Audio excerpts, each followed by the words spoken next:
Welcome to Not Your Ordinary Parts, a podcast where we talk about hard things associated with the human experience with the goal of increasing awareness, growth, and healing. You may hear information from professionally licensed therapists, life coaches, healers, doctors, etc. This information is not medical advice or therapy and is not meant to replace actual therapy or instructions given to you by a doctor or personal therapist. I'm your host, Jalon Johnson. My guest today is Elizabeth Earnshaw.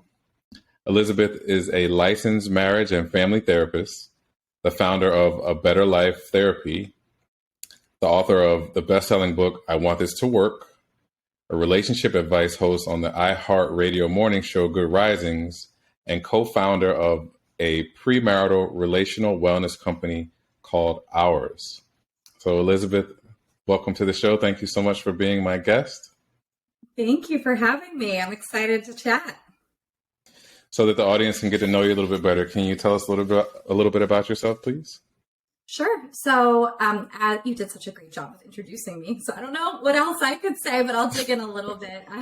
I'm Liz Earnshaw. I'm a licensed marriage and family therapist. I specialize in working with couples and families. So relationships are my favorite thing to talk about. I have my certification in Gottman Method couples therapy. So that's often like the lens that I look through things at. And I also work in a private practice. So I see couples. I've seen thousands of couples actually in my time as a therapist, which is really wild to think about. And I also co-founded Ours, as you mentioned, where we support people in building better relationships through actually giving them the relationship information that we don't learn in school. You know, I think most of us want to do a good job in our relationships, but we just imitate what we've seen and we react to what we feel. And so instead, we really want to help people to consciously choose how they are in their relationships. And I live in the suburbs of Philadelphia. I have a little boy. I am pregnant, so I have another little child on the way. And I am married to my husband, Andrew. Wow, thank you for that. Also, congratulations. Thank you. It's very exciting. Well, thank you for giving us some more information about you and what you do. And to get into the interview, I wanted to start with a couple of questions. Sure, let's go. Okay. So the first one is, what is proactive relationship health? So when we think about relationships or relationship therapy, I think what most people think of, probably with therapy in general, is the reactive stuff. I'm unhappy. We want to get divorced. Somebody had an affair. We fight all of the time. And so we're going to go to try to fix this thing that feels really bad to make it feel better. So most relationship health focused types of things, whether it's Instagram posts or therapy programs or whatever, it's really based in that kind of reactive space of this is hard. How do we make it better? Proactive relationship health is starting from the beginning when things still feel okay. Not everything's perfect with any relationship, but really being able to look ahead and say, what are the things that we want to plan for? What are the skills we need to know? And how can we utilize all of that now so that we can keep our relationships healthy moving forward? It's similar to, going to a gym. Before there's any problem, you feel good, but you go to the gym just because you want to go to the gym to keep yourself healthy. So yeah, that's what proactive relationship health is. I think that we do that in so many other facets of our life, like maintenance on our car or, getting our house inspected to make sure that there aren't problems coming up. But I don't think that we really look into our relationships the same way, or we give it that same respect, because we don't really notice there's a problem until something goes wrong. So to have that proactive component to it, I think that is something that's really important. So. Absolutely. And I think you're right. There's so many things that we do ahead of time.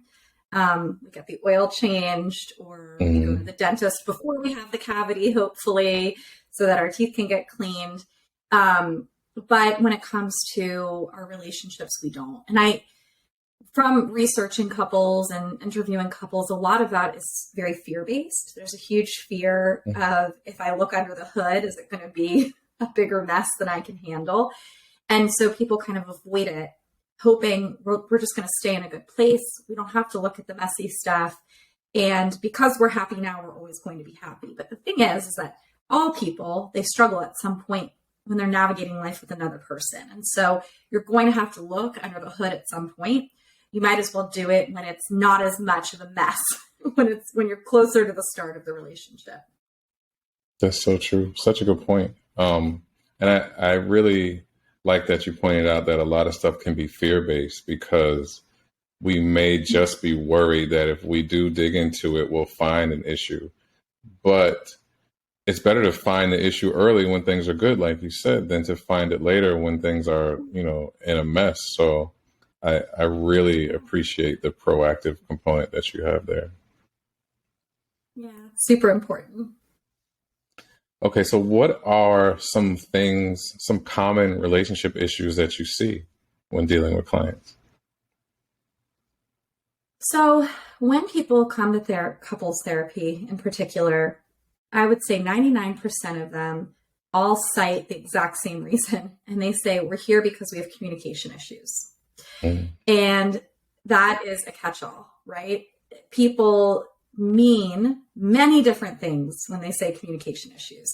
So if you looked at people's intake paperwork, you would say every single person going to couples therapy is because they don't know how to communicate. But when I ask them, can you define what that means? People have many different answers. And sometimes they even have a different answer within the couple. For some people, they're coming to couples therapy because communication issues for them means that they're fighting a lot. So they try to talk about things and they get explosive. They say things they don't mean and they don't like that. For others, communication issues might mean we just don't talk anymore. So I feel like I don't know what's going on in their life. I can't share what's going on in my life. I feel really lonely. For others, communication issues might be something along the lines of, we talk about things, but I feel like they never understand me. So I feel really misunderstood in this relationship. So the number one reason people come is often for one of those three things, right? We're fighting a lot, I feel misunderstood, or we're just not connecting anymore. Some other big reasons that people come in are because of infidelity, and it doesn't need to just be sexual affairs, right? Sometimes it's because someone betrayed their partner by spending money that they weren't supposed to spend, or by lying about something significant, like they said they had a job that they don't actually have. The partner finds out about that. And so that's another common reason that people come in. And then the third common reason would be sex. So the bucket of communication issues, betrayal, infidelity, those types of things, and then sex. Interestingly, though, if you really dig into any of those topics, and also some of the other ones that come up, like financial stuff and all of that, what you'll find underneath is that there are a few common denominators for all of those things. One of the most common is stress, especially right now in the world. So if you asked me 10 years ago, my answer might be a little different. But right now, underneath any of this, we're not having sex, we're not talking. My partner made decisions without telling me. So much of it is fueled by this heavy burden of stress that people are experiencing, and the way that it impacts their decision making, the way that it impacts their ability to be connected to somebody else, whether it makes them withdraw or become overly frenetic. So stress is often a huge denominator. The other thing that when we dig in tends to be the actual issue is something called a perpetual problem. And a perpetual problem is something that is always going to be different between me and my partner. So it's very common. The majority of the problems that we have in our relationships are actually perpetual problems, which means that there is not an easy, straightforward solution. So I'll give a quick example. If my husband and I are disagreeing on money, and it's not based on a perpetual problem, all we need to do is figure out the solution, and we're going to stop disagreeing. Right? So I say something like, I want to put this $300 towards my student loans. And he says, I don't think that's smart. I think we should put it towards our mortgage. And we sit down and we say, okay, why don't we put 150 towards student loans and 150 towards mortgage? That was just a problem. We can solve it. We're not going to go to therapy for it because we figured it out. Now, we could have that same conversation and never come up with a solution. Just fight. No, it's for my student loans. That's a stupid decision. Why would you put it towards your student loans? It should go towards our mortgage. The student loans are already getting enough of our money. If you're fighting about problems that should have a solution, but they never seem to, and they seem to become cyclical, it's likely that it's a perpetual problem. And what that means is that it's connected to something much deeper for you. It's connected to something that for you, most likely as a child, you had decided at some point that you were going to be a champion for that issue. And you don't really recognize that consciously. But in the finance discussion, it might be something like, you know what? I grew up with a parent who was really irresponsible with money. And so I feel very strongly that I have to have control over money. And I promised myself I would always have control. Or the other viewpoint might be, I grew up in a family, they were frivolous with money. And you know what? It was great. We had fun, never any problems. We spent money. And I think that's how we should be. And that's how I've always wanted to be. And so with communication, with sex, with betrayal, there's sometimes these things underneath where you're being fueled by something that is not conscious to you, by something that is underneath the surface for you and your partner. And no matter how hard you try, you can never find a solution because it's not actually about the issue. Wow. That is deep. I threw a lot and at the way you broke it, the way you broke it down, specifically about the root cause, like with the financial issue that you mentioned, that someone may have been in a family or grew up a certain way where money was an issue. So there is that anchor on the decision that was made at a young age that they may not even know is actually controlling and fueling the way they operate in the relationship when the finances are involved. Wow. Okay, so question on that, right? Yeah. So how important is communication that would allow someone to get to that root cause? And how do you help your clients find out what the real root cause is? It's super important. And this is where communication can be confusing because people might think, well, we are really good communicators and we never get anywhere on this issue. I've given my position. I've talked about why I think we should take a vacation every 2 months. And no matter how much I've talked about it and been clear and fair, my partner keeps saying no. And we just can't come together. And so the basic communication of just being assertive and direct and all those things, they actually won't get you where you want to go because it's, again, not about the issue. So what I always tell couples is if you notice that you just keep fighting about something that should otherwise be easy, why are we getting in this cycle about sex? Why are we getting in this cycle about money? Why do we keep fighting about like where our kids going to go to school? Like these are all things that have actual solutions related to them. To slow down and to say, we're actually not going to worry about outcome for a little bit, for just this conversation. It's not about finding a solution. We're not going to try to figure out, do we go on vacations or not? And actually what I want to understand is you keep saying no to me. You keep saying that you think it's frivolous to spend this money. And I'm really curious, like what is it that you believe about how people should spend money? So the very first thing, just to break this down, that you should ask if you keep getting caught is for the other person's philosophy first. You don't have to ask about their childhood, none of that, because people don't automatically go there usually. Ask them what their philosophy is and use the word should, because should is about philosophy. It's not about what is real. It's about if you were the king of the world, this is what you think people should do to have the best life. And so if you say to your partner, we keep fighting about like the kids' bedtime. You think that they should go to bed early. I think they should have a more flexible bedtime. Tell me like, what is it that you think about kids and what they should do at bedtime? If you were the head of the world, what would you tell every parent in the world to do? And really hear out what your partner says, because what they're going to say is their philosophy. I think that that healthy kids should get to bed early. I think that they should have enough respect for their parents to give their parents time, whatever that philosophy is. And then share your philosophy. Oh, that's really interesting. I think that kids should learn how to manage their time, that they should listen to their bodies, and their body knows when it's tired, right? So we can speak for each position. After you talk about the philosophy, the beautiful part about starting there is that it's cognitive. So we're starting up in the brain, which people can do. It's not vulnerable to be up here. It's vulnerable to be here. So you've started up here. They're already kind of open. And then you can say, where do you think, what's the story behind that? So I always have couples ask this part, and this is where you get into the really good stuff. What's the story behind you believing that people should save money? Well, when I was young, there was this time where my parents paid for this really big addition on our house. And then the next week, the roof collapsed and they had no money to pay it. We didn't even have money to stay in a hotel. We had to sleep in our car for a week. And so that was a really bad story. Then you ask your other person, what's the story for you? Why do you think people should spend money? When I was growing up, we never spent a dime.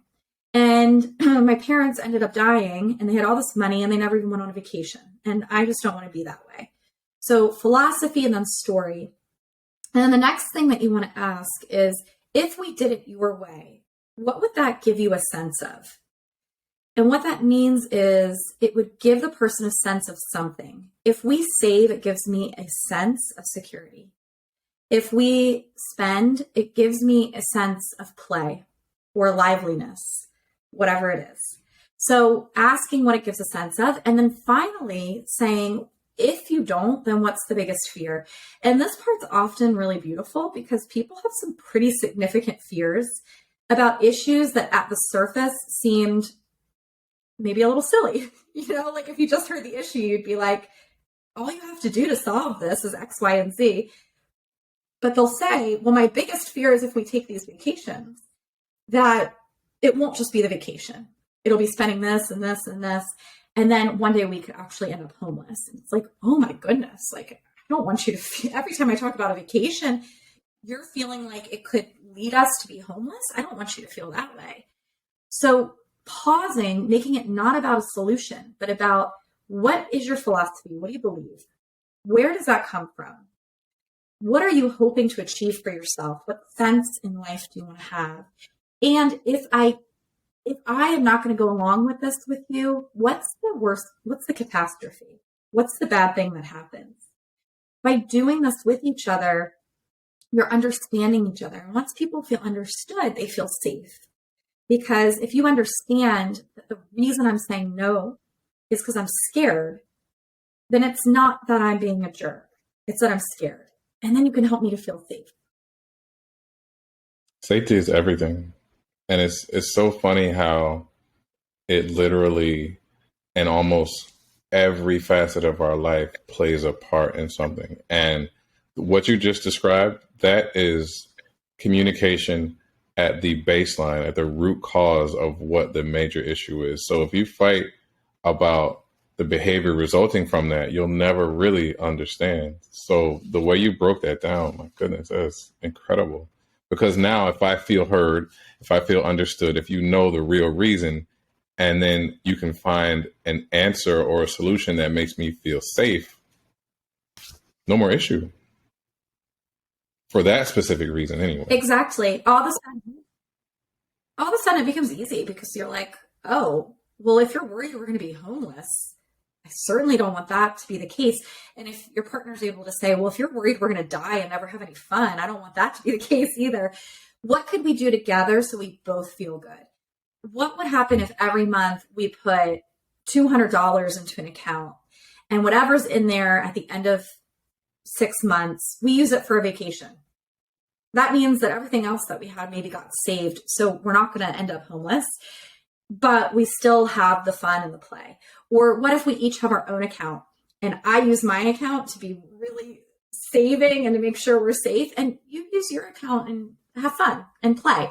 But there's a way for people to come together and say, I see what your core need is here, and I'm willing to work around that. and we can come up with some sort of middle ground. We can negotiate now. Mm.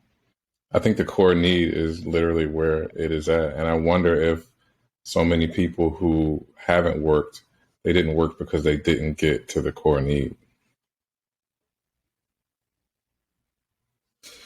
Yeah, I think that last part cut out. Could you say it again? Oh, I said, I wonder how many people who haven't worked, they didn't work because they didn't get to the actual core need. Yeah, exactly. I think a lot of people, when they get stuck in, we call them gridlocked problems. Mm. So it's just gridlocked. What actually starts to happen, what we know from research, is that the gridlock is so exhausting that people disengage from the gridlock, but they don't re-engage in a way that they're still connected. So it's either we're going to be gridlocked and connected, or we just have to be disengaged. And so they disengage and they start to cascade into more and more isolation. So I can't talk to you about my vacations. I can't talk to you about my fears. I can't talk to you about my dreams. I can't talk to you. So now we're not talking anymore. And that's when people start to really decide that they're out, and one person might do that more quickly. The other person might still be engaging. All right, fine. I'll finally talk to you about this. Let's figure it out. And the other person is like, this has been too exhausting. We've never gotten anywhere with this.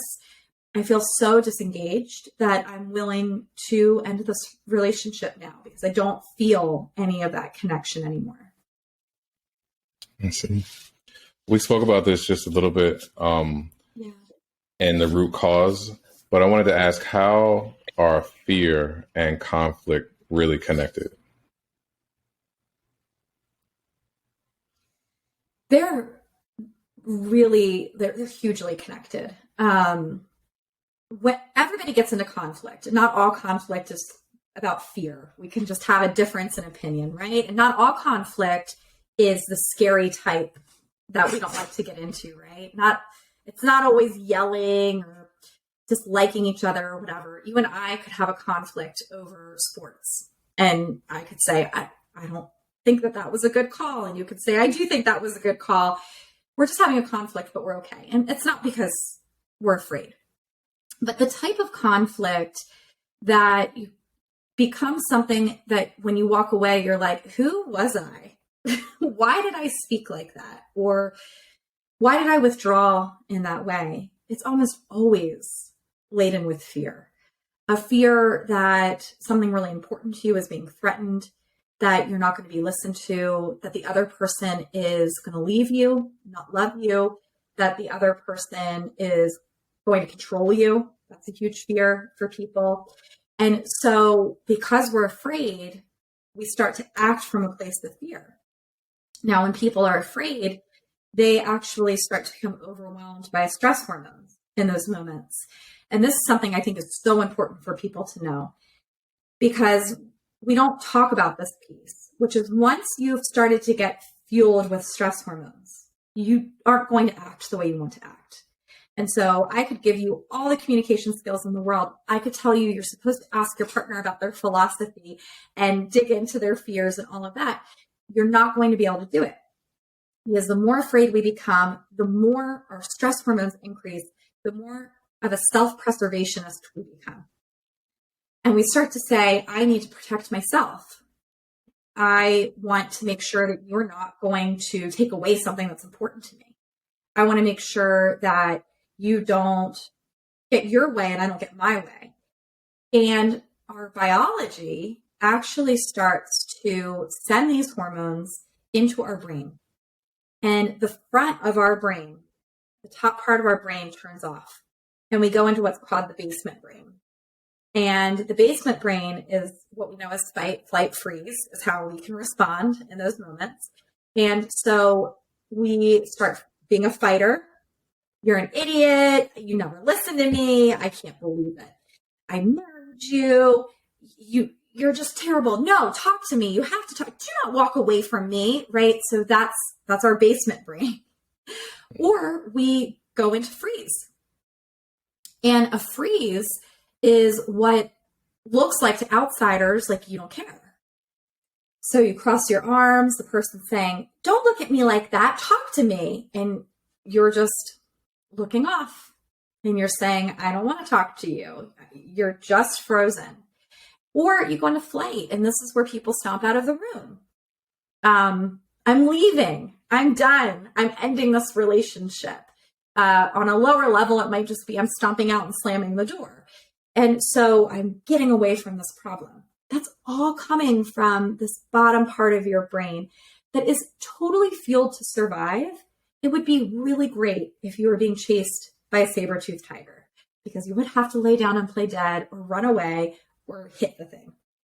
But when you're with another person, it's not really helpful, because that's not making you connect at all. It's actually pushing the other person away. If we can understand when I do these things, it's because I'm in my basement brain, then what we can learn to do is, you can't fix it in that moment, but you can learn to stop in that moment and say, you know what? I can't shut up right now. And I notice I can't shut up right now. So I'm actually going to push myself to say, I need a break. Or for the person that is frozen and stonewalling the other person, for them to say, I can't talk right now. And for their partner to be able to be like, okay, I get it. It takes 20 minutes separate from the person for your brain to come back online. So you're not going to have a good experience if you keep trying to do this while you're in your fear state. Nothing's going to happen. Your brain isn't processing information.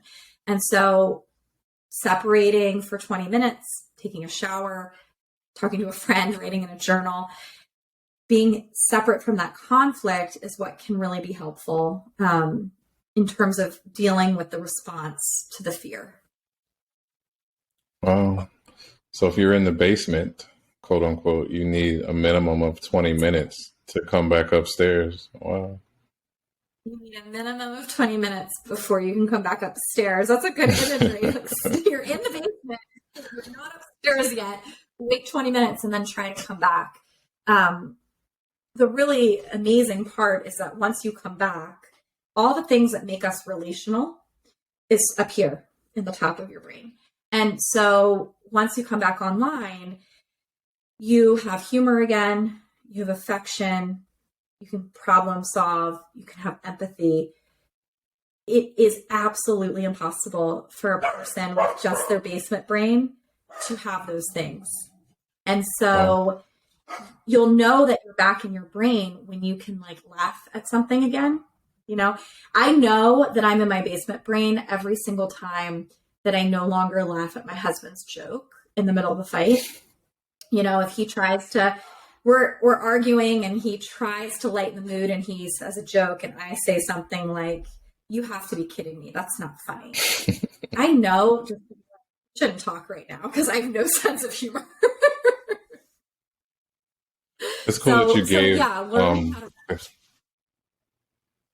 Yeah, go ahead. What were you going to say? Oh, sorry. I was going to say it's cool that you gave your own personal experience, because to be a relationship therapist, I mean, I think most people would look at you like you probably never fight, or, you know, you've realized all the things and, you know, you guys are, you know, on cruise control. So hearing, I mean, it really humanizes you, you know, so I'm glad you shared that.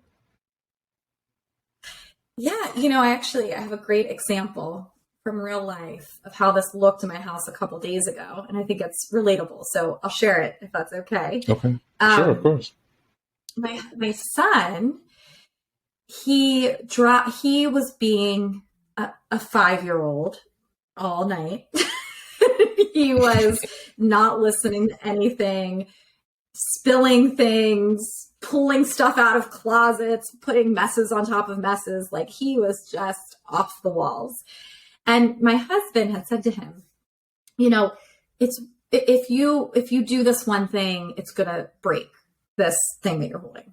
And he was just like, I'm going to do it anyway. And he's like hopping around the room. And guess what happens? He drops the thing he was holding and it broke everywhere. All three of us went into our basement brains.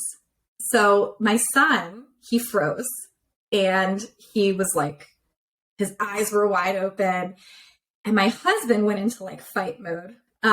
Not in like a scary way, but you know, he was very much like, clean it up, clean it up right now. Can't believe you did that. I already told you not to, you got to clean it up. And my son was frozen. So my son's like just looking and not cleaning it up, making my husband more in his basement brain. I'm telling you to clean it up. You haven't listened to me all night. What is going on? I went into flight and I said, the two of you are driving me nuts. I cannot be in this room anymore. And I stomped out of And we're escalating each other. That's the other thing about people, is if you all escalate each other. So if one of us had a calm response, we would have all calmed down. So I stomped out of the room. And luckily, the one thing good about being a therapist is you know these things. So it doesn't prevent it. But I said to myself, okay, I'm in my basement brain. So is Andrew. So is George. This is not good. I need to take a couple minutes and calm down. And then I need to go in and help them kind of co-regulate. So I calmed down. I went in. I said, Andrew, I didn't say you're in your basement brain, but I said something along the lines of like, you need a break, like go in the other room. Sent him in the other room. I was calm. So I could kind of kneel down and say to my son, it's okay. We'll clean it up. Take a deep breath. And by doing that, I was able to help him come back up the steps, right? And all of a sudden he stopped being so frozen, and then he started crying. Oh, I'm so sorry. I didn't mean to break it. And then, my husband came back in and he gave my son a hug and said, buddy, I know, like, it's just been a chaotic night. Like, let's all clean it up together. But I like to tell stories like this because no matter if you're a therapist or, like, I would say we're a pretty peaceful family most of the time. No matter what type of family you are, or what type of person, everyone goes there sometimes. And the more that you know it, it's not that you stop it from happening. It's that you say, I see what's happening and I'm willing to take a break. And then I'm willing to go back in and help us all get back online again. And that's the power in knowing about it. Awareness, I think. And the more you become aware, you realize, like you said, I'm in the basement. I know I need time. And then you can come back in and co-regulate. Thank you for sharing that. Yeah, sure. I think it's a relatable example. At least I hope so. I hope I'm not the only. No. No, it was for sure. And like I said, it helps to see these things from therapists, because you guys are human too. And I think a lot of times we, as like, the general public who aren't, in therapy or have backgrounds in psychology, we think you're above human, normal human things. Yeah. I think that a lot of people, whether it's about a therapist or somebody they idolize online or whatever, they think those people aren't having the same difficulties. Did you just hear that? I have no idea what that is. It's okay. We're just talking about you being human. It's fine. Just human, and luckily not going into my basement brain. But, I think that one thing I know from being a therapist and working with people is that everyone, I can say this with confidence, has a very skewed perception on other people. And so couples will come in and they'll say, it's so embarrassing that we're like this. We have these best friends who don't act this way. In the back of my head, I'm like, I actually see your best friend in couples therapy, and they do act this way. But people, individuals and couples have this skewed perception that nobody acts like I do. Nobody else struggles to express themselves or feels embarrassed all the time or yells when they get angry or shuts down when they get angry. And what I can say is that really, like, behind the scenes, everybody does. Everybody struggles to communicate at varying levels. Everyone struggles to soothe their own bodies. It's normal. We're animals. And so the lucky part, though, is that we're animals with very smart brains. And so we can use the knowledge in our brains to help us to navigate our animal instincts, to change things over time, but not completely. we're just human beings, and all of us struggle with our feelings and our reactions. So true. So good the way you made it just simple and easy to digest. Oh, thank you. That's good to hear. Very, very easy. I mean, you make it just like it clicks, like, wow, and I guess because you have so much time doing this, you're able to say something that you've seen or that you've done enough times to where it's easy for you to say it. And we may try and articulate it or explain it and just give up completely. So to be able to hear you say, this is what's happening, this is why it's happening, and I can say it because I've been doing this and this is who I am. It number one, it gives it validity and it makes it easy, like I said. Yeah. Yeah. Okay, so I wanted to move on to the next question, which is, what are some reasons why some aren't willing to forgive their partner? There's a lot of different reasons. Sometimes there's a good reason. And it's like, I just can't forgive you. You haven't shown remorse, or this has happened over and over again. And sometimes that's a symbol in the relationship. If you feel like you actually cannot get to that forgiveness place, sometimes it's a sign of what's next. Do you need some individual support to decide that you want to move out of this relationship? Because you really can't be in an intimate relationship with someone you can't forgive, right? There might be an argument that you can be in some sort of relationship with some people that you haven't totally forgiven, like maybe your parents or something like that. But if you're in a very close, intimate relationship and you're not able to forgive them for something, then it's going to be really hard to be intimate because you need trust. And lack of forgiveness means there's not trust. Now, sometimes we can't forgive because not because it's unforgivable, but because we haven't gotten some things that we need. And if we get those things that we need, we will be able to move towards forgiveness. And that's the more common outcome, right? And I've worked with people that have experienced things that are really painful, but they can get to forgiveness.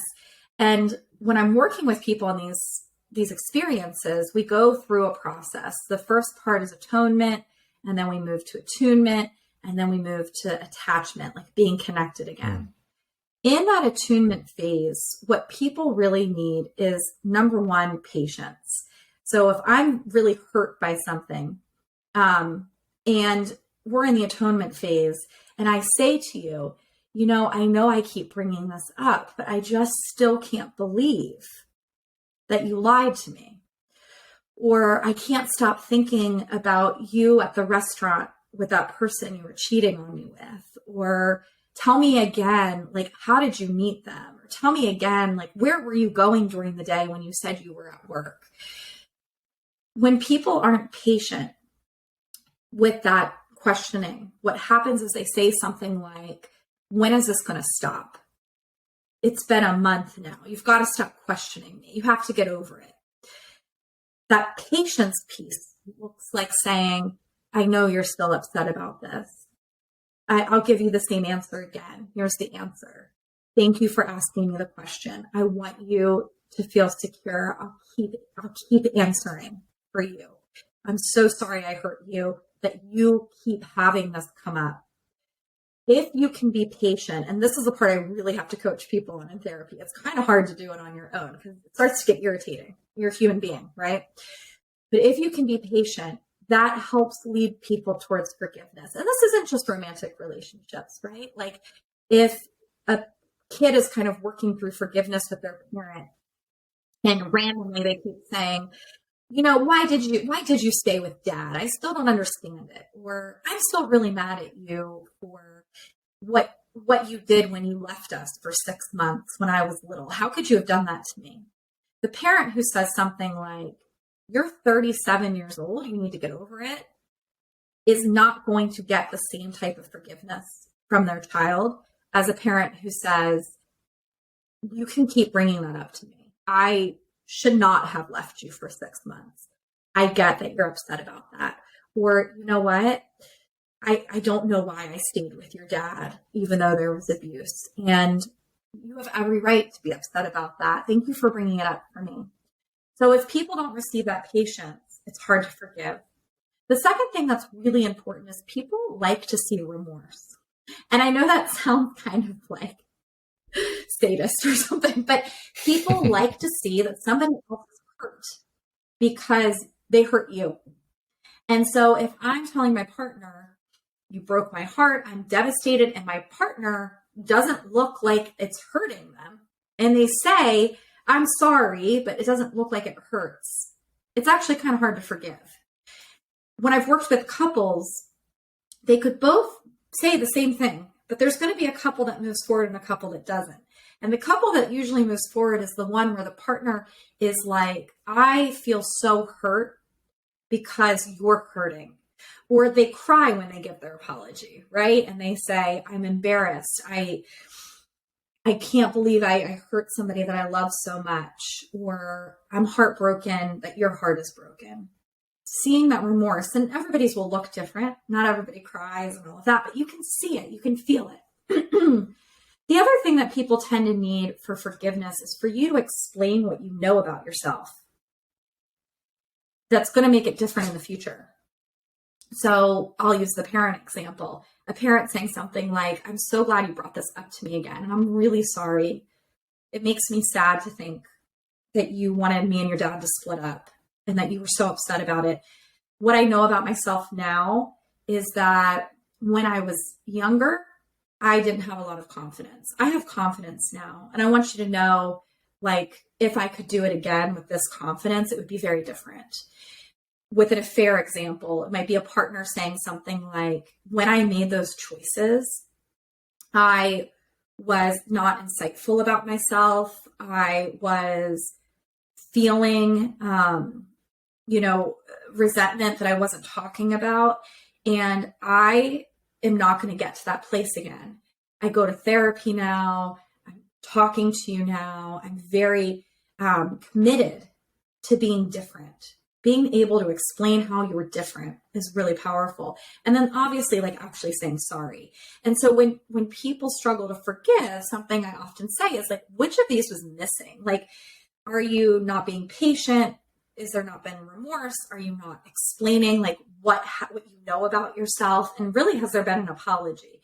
Usually people will say, I've done all of them except for like, I am not patient. I keep trying to hurry them along. Or I have done them, but I have never talked about what I know about myself. And so you can utilize those 4 things to kind of dig into what else you might have to do for somebody if it feels like they're still not forgiving you. That felt soothing to me. And I was just listening to you give examples of what could be done. So I know that in the situation, it would have to be really reassuring and comforting. So thank you for those pointers and those tips. Yeah, sure. I wanted to build off of the forgiveness aspect and ask the question, what role does resentment play in relationships? Yeah, so resentment plays a huge role. It develops over time. And there tends to be a lot of resentment in couples who don't actually express how they're feeling as they go along. They hold on to their feelings. And so that might look like a really passive partner who is upset about things, but they just sweep it under the rug because they don't want to start any problems. So maybe they're always doing all the laundry in the house and they're exhausted by it, but they never really sit down and say, this isn't working for me. We need to figure something else out. They just keep doing it, but then they're huffing under their breath. Oh, why am I always the one that has to do all of this? Resentment can also come from roles that are unspoken. So a lot of relationships have tons of unspoken contracts. A contract is the way we agree to interact with each other, but when they're unspoken, it's exactly as it sounds. We've never said it out loud. We just know it. And so it might be like family life roles. Like I take on the role of dealing with all the kids' school stuff, and you take on the role of dealing with all the money stuff, but we've never talked about that. And maybe you resent me because I have no idea how much money we have. I never care about all the work you do to navigate the bills, and I keep spending money. But because we don't talk about those roles, because you think your role is managing the money, you resent me because you think it's my fault, that it's a stressful job for you. When people start to resent each other, what starts to happen is they start to have their partner in something that's called negative sentiment override. That's a fancy term for saying, I see you through the opposite of rose-colored glasses. I look at you and all I see is negative, even when you do good. When you do good, I start to say things like, well, you only did that because you wanted to get something out of it. Or, yeah, you were helpful this week, but you're not usually helpful. Now, the more we do that, what's it do to our partner? Well, our partner is then like, well, you don't like me. If you don't like me, I don't want to connect with you. And so if we're resenting, if we're building this resentment, we start to treat the other person differently. The other person then bounces off of that and they do more of the things that we don't like. And then we get really stuck in this negative cycle. To prevent resentment, what studies have shown is to bring up problems as soon as you can, especially for men. The research has shown that the more quickly a man brings up a frustration or a problem they're having with their partner, the happier the relationship is. My guess would be it's because the study didn't really need to show if women are bringing up problems, because they tend to bring up problems more often than men. The men feel them, but women tend to be more likely to say, we haven't been connecting, or, I don't really like it when you do X, Y, and Z, or why are we talking like this? But men are kind of socialized not to do that. And so research has shown that men who are happier in their relationships bring up problems as quickly after the issue as they can, which means, you know what, I walked away from that and I'm irritated. I'm going to cool off. I'm going to let my partner cool off. But by tomorrow, I'm going to go and say, I didn't like that. That was really upsetting to me. And that is really how you prevent resentment, is you bring things up. You don't let them fester. That's also really good advice. And it's funny that they didn't do the study on women, because I think men, like you said, we tend to feel it, but we may not speak out about it because, if it goes away or if it's not talked about, it's not an issue anymore. But that also just fuels that resentment cycle. So, yeah, men, and of course this is a stereotype, but research has shown that men are a lot more fearful of what emotions mean. And so they avoid the possibility that emotions will be expressed or shown.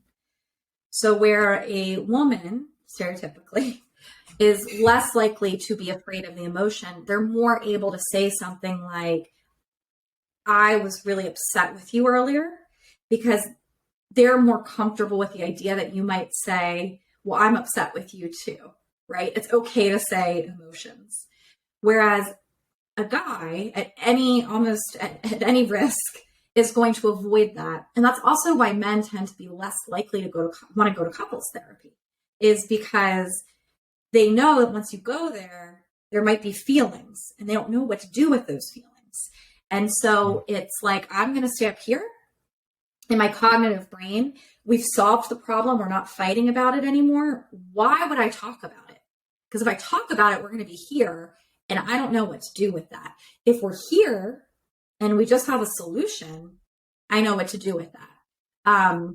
So yeah, anyway, I kind of went on a tangent about that, but it's interesting how it impacts.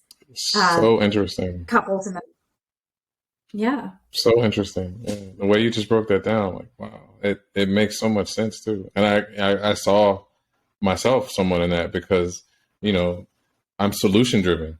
So once the problem is solved, why do we need to talk about it? But that also doesn't solve the problem. So, and also something I think that's really important is that is also a really important role, to be solution driven. I think sometimes we, especially when people are coaching kind of men, there is a need to coach them towards their emotions more. But then what might get lost is really the beauty of being solution driven. And I always say the best couples are the couples who have one emotion coach and one solution coach, as long as they're willing to accept each other's influence. So my husband is much more a solution coach, right? He's like, you're upset. I get it. And what should we do? Like, what are we going to do? And if I get mad at that, we don't move anywhere. But if I'm able to say like, oh, thank you for bringing that up. Yeah, let's figure out what to do. That's a really beautiful combination, because then I can coach him and say, I'm glad we figured out a solution and I'm still hurt about this. Can we talk about that? And then if he's willing to say, yes, I like that you bring that out of me, then together we can use each other's strengths. Wow. That sounds like such a recipe for success. So good. As long as both people are willing to appreciate the other person, which it's sometimes really tough to do. Yeah. Well, that's why we're having this conversation, to try and make it easier.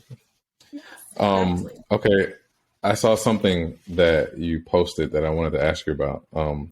What are the 4 horsemen of the relationship apocalypse?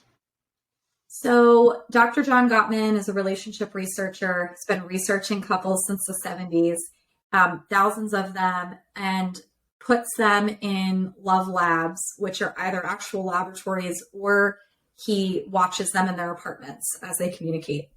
And what he found is that there are 4 communication habits that when they're chronic, they tend to lead to the end of a relationship. So he said that it's, the 4 horsemen of the apocalypse, because it's a sign that the relationship is ending, like the world is ending. But what he also found is there's 4 things that people can do that signal a long-term healthy relationship. So the 4 horsemen that signal the end of times, we all do them.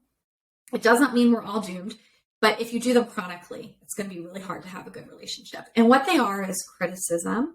So criticism is when I am putting a problem inside of you. So we have a problem together, but I'm putting it inside of you. So an example might be I come home and our sink is full of dishes. That's our problem together.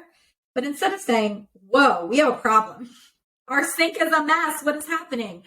I say to you, of course it's a mess. You are so, what are you doing? You never help with the dishes. You always leave them here. Saying you always and never are huge signs that you're being critical. You never help me. You never show me affection. You are always a mess. You're always late. All of those things, criticism. The second of the horsemen is defensiveness. So defensiveness is when you perceive criticism. The person might have not even been critical. They might have said, oh my gosh, we have a messy sink. But you respond by defending yourself. And that either looks like taking a victim mentality. So you're always so mean to me. Or it means punting back criticism. Oh, our sink is a mess. Have you looked at your car lately? Or it means over justifying yourself. So defensiveness in that case might sound like something like, well, I was going to get to the dishes, but I didn't get to the dishes because before I did the dishes, I got stuck in traffic and da-da-da-da-da-da. Or it's accepting the responsibility, but negating it with a but. So you're right, I was supposed to do the dishes, but, I didn't get to it. So when you're defensive, you are not allowing collaboration with the other person. What happens with criticism and defensiveness is they escalate with each other. So if you get defensive, I'm probably going to get more critical, right? And if I get more critical, you're going to get more defensive. You might also do 2 other things, which is the third horseman is stonewalling. Stonewalling is when somebody gets really overwhelmed. Maybe the fight has gone on too long, or they don't know what to say about it, or they don't feel listened to, and their body pumps with those stress hormones and they shut down. But to the person on the other side, it looks like they just don't care. They're a stonewall. And so they're not saying anything, they're not contributing. And then the fourth of the horsemen is contempt, which is criticism's big sister. And contempt is criticism supercharged. It's when we're belittling somebody. And so where criticism, I'm on the same level as you, I'm pointing at you, I'm saying you never listen to me. Contempt is I have now put myself on a pedestal and I'm pointing down at you and I'm saying you should be embarrassed at the fact that you still act like a 5-year-old. You never listen. That's contempt. So there's disgust in it, there's sarcasm, there's smirking. It's the only unilateral facial expression. So one side of your face goes up and the other one just stays still. And when you're using contempt, it's actually the most dangerous to the relationship. The most likely signal that your relationship will end. The good news is that we can easily replace all 4 of these with something else. By easy, I don't mean overnight, but it's easy to remember what to do. So instead of criticism, use I statements. I feel. I just got home and the sink is a mess and I feel so frustrated. So when you want to say you never come home on time, I was sitting by myself all night and I felt so lonely. You never show me affection. I am desperate for affection right now. I've been wanting a hug and I am so sad and also angry that I don't get hugs. That is being able to talk about yourself. The antidote to defensiveness is taking responsibility. Really hard for me to admit it. And you're right. I did not clean the dishes. Or you're absolutely right. I haven't been affectionate lately. I just haven't. And I see why you think that. The antidote to stonewalling is what we talked about earlier. Saying I need a break. I can't talk right now. And the antidote to contempt is being able to actually narrate your feelings. So when people are contemptuous, they've got big feelings that they're not saying. So instead of saying, you disgust me, saying, I am so angry right now. I want to put you down because I'm so angry. I'm not going to put you down. Or I'm so disappointed. I'm so betrayed. But being able to say your feelings instead of pushing the other person and making them feel small. So those are the 4 horsemen, but it's also the 4 things that you can replace them with. Wow. I think you just saved a bunch of relationships. That was such good advice. Yeah. And we all use them. We just have to work on using them less. Wow. Thank you for that. Because I know that there are instances when I could use that and, opportunities to be able to be better in so many different things. So I don't know if you noticed, but I'm just completely zoned in as you're talking because you're it's just gold what you're saying. So Well, I hope it's helpful. It is for sure. Okay, so I wanted to ask a question that I think may be part of the initial stage of a relationship, or when people don't really have a good understanding of themselves, they may tend to look for things in other people. So what does it mean to be in love with the idea of someone? Yeah, so I feel like we've all probably been in a relationship like that before. Or maybe not even actually gotten into the relationship with the person, but been in love with the idea of somebody. Being in love with the idea of someone is when you're in a relationship and it's not really what you want it to be. And I'm not talking about on a basic level. All of our relationships can grow and change, and people can grow and change and all of that. But I'm talking about in a big way where, you're saying to people, you're saying to your friends, I know that somewhere deep inside of there's a really nice person. Or once X, Y, and Z happens, I know that they're going to get to the point where they're able to express that they love me.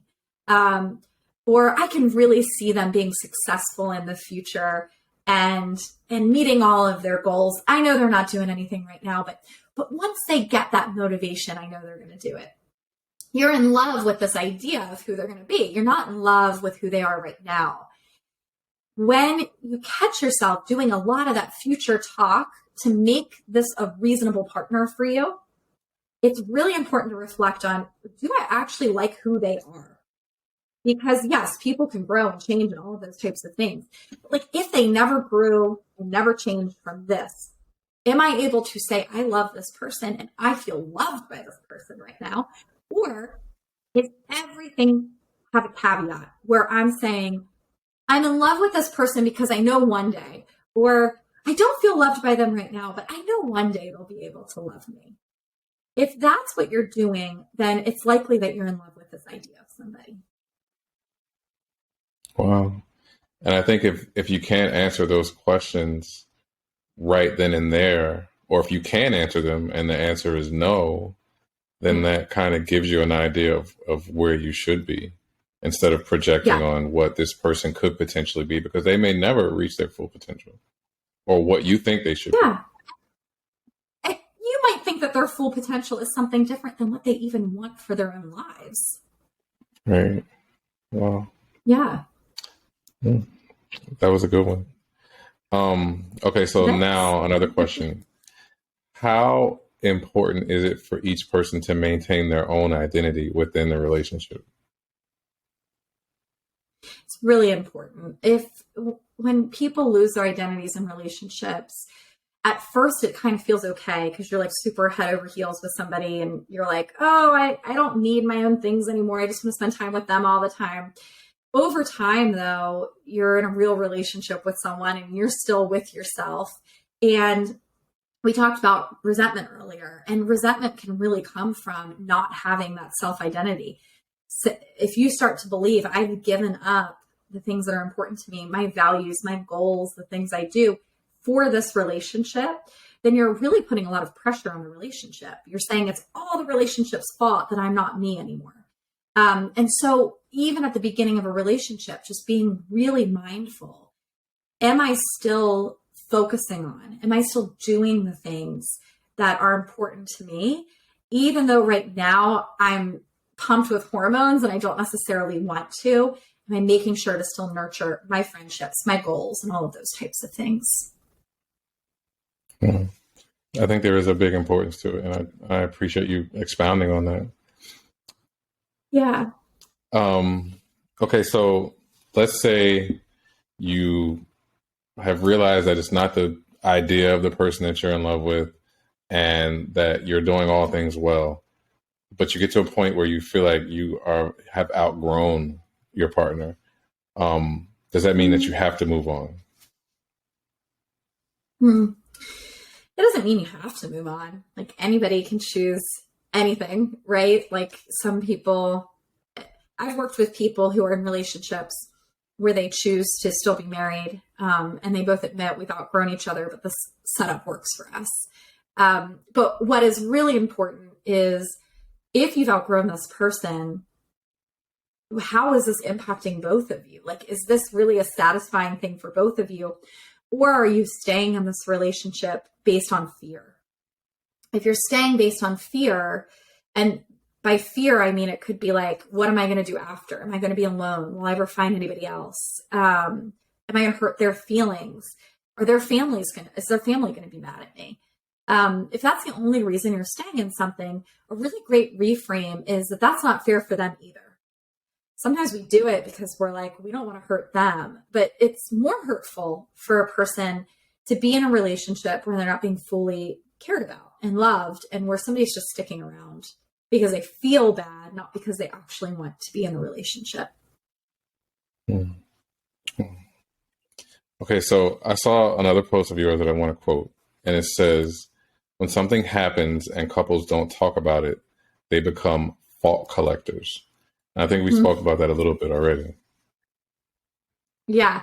So when things happen in our relationships, kind of like what we were talking about before, sometimes we'll just hold on to them. And we might talk about it a little bit, but if it doesn't get anywhere, we just start to collect all of these faults that the other person has. And we tally them up and we just kind of walk around thinking about their faults. And when we try to talk about future issues, all of those faults, they come in this box with us. And so we're in a fight about something. And instead of just fighting about that one thing, arguing about the one thing, I open my little box and I'm like, well, it's not just this. Do you remember 5 years ago when this other thing happened? Or why would I give any flexibility to what you want? Because do you remember you didn't give any flexibility to what I wanted? And so there's this collection that we hold on to of the things that the other person's done wrong. And then each time we argue, each time they do something wrong, it just makes it bigger and bigger and bigger. And no one can overcome that, right? I mean, they can overcome it if they choose to talk about it, but if you're collecting another person's faults, what in the world are they supposed to do? They just have to sit there and hear everything they've done wrong. And so once you can identify that this is what's happening, you can say, we really need to sit down and talk about all of these things that have hurt us. And can we go through that atonement phase to get through it? Can we resist having resentment for each other and instead actually own up to what we're feeling and be willing to move forward by apologizing, understanding each other better? But what can we do so that I don't keep bringing this up every single time that we're upset with each other? Gotcha. This has been so incredible. And I think it gives a window into what it would be like to be a client of yours in your office, and just to be so surrounded by all of your knowledge and all of your wisdom and all of the practical things that you do. And I'm really grateful that you agreed to do this with me and that you're willing to share. And I just have one last one. That's the big one. If anyone is struggling, to talk to someone about their feelings or their relationship, or just difficulties that they're having in communicating or anything, and they're on the fence, what would you say to them? I would say that I totally understand. It's really, really hard. It's uncomfortable. It's scary. And honestly, your body probably doesn't really want you to do it because it puts you into that fight, flight, or freeze mode. Maybe you're feeling frozen by it. And what I would say is that once you do it, it's one of those things where you've got to fake it till you make it. You're afraid to do it. It feels uncomfortable. But once you do it, it actually starts to change your wiring around it. It starts to make it feel safer to talk about things in general. And so my biggest advice is to do it in the way that feels safest to you at first.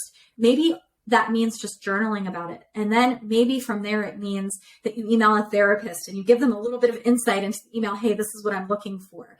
And you can do these really small risks, asking for help, talking about your feelings, so that it's small enough that it's still inside your window of tolerance. It doesn't feel over the top. And then moving towards, like, maybe I can talk to a therapist, or maybe I texted my partner that I want to talk and I'm feeling certain things, and maybe we can now schedule a time to talk to each other. But it's okay to do things in small bits if that helps you to feel safer. But you've got to actually push yourself to do it, and you're not going to want to do it. The same as anything else that you don't want to do. You don't want to go to the gym. You don't want to open up your bank account and actually look at how much is in there. You just have to, like, close your eyes and do it. And once you do it, you're going to end up feeling better that you've done it. Wow. That was great advice.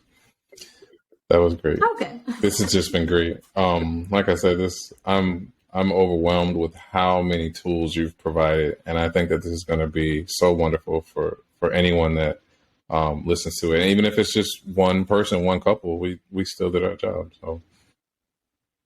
Well, thank you so much for having me. It's been so nice to chat about my favorite topic with such a nice host. And so I really appreciate you having me on. Thank you. Thank you so much. And where can people find you if they want to look you up online or on social media? The easiest place to find me is at my website, which is ElizabethEarnshaw.com. It has all of, the links to my other things. You can also find me on Instagram at Liz Listens, or you can find my book anywhere books are sold. It's called I Want This to Work. So Barnes & Noble, Amazon, and bookshop.org, all of those places, you can find the book. But the easiest place, go to my website and you'll see all the links there. Gotcha. Okay. Well, again, Liz, thank you so much for this. It's been great.